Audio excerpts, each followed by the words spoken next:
បានឃើញចិញ្ចៀន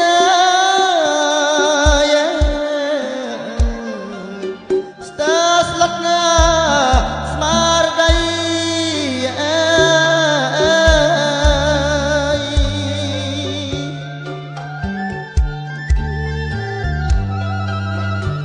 ស្រណោះ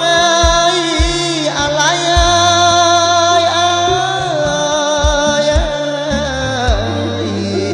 កូនស្រីកុំសត់ណា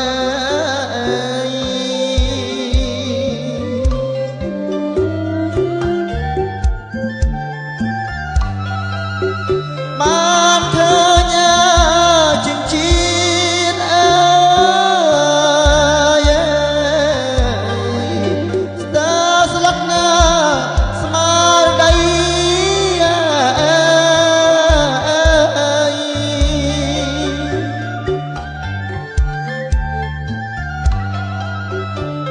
អាណិតណាកូនស្រី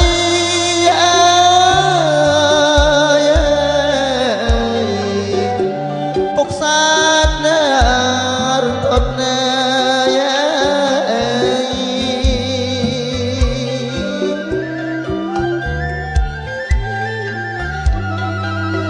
ច្រាតឆ្នាំ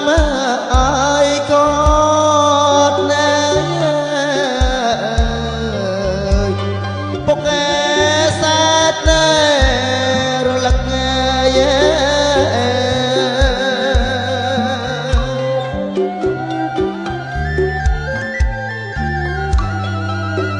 ពុកព្រួយពុកនឹក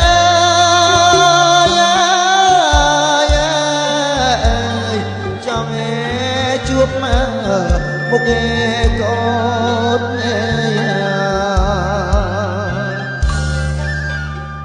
បានឃើញចិញ្ចៀន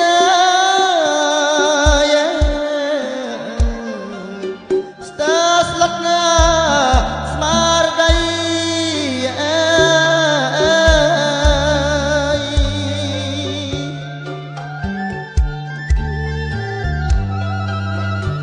ស្រណោះអាឡ័យ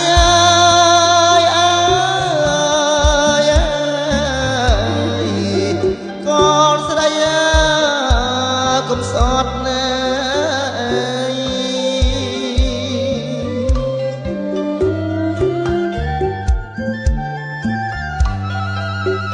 បានឃើញ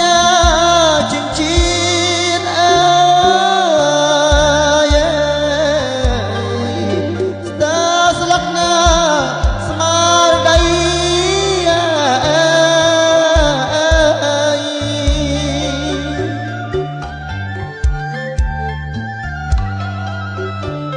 អាណិតណាកូនស្រី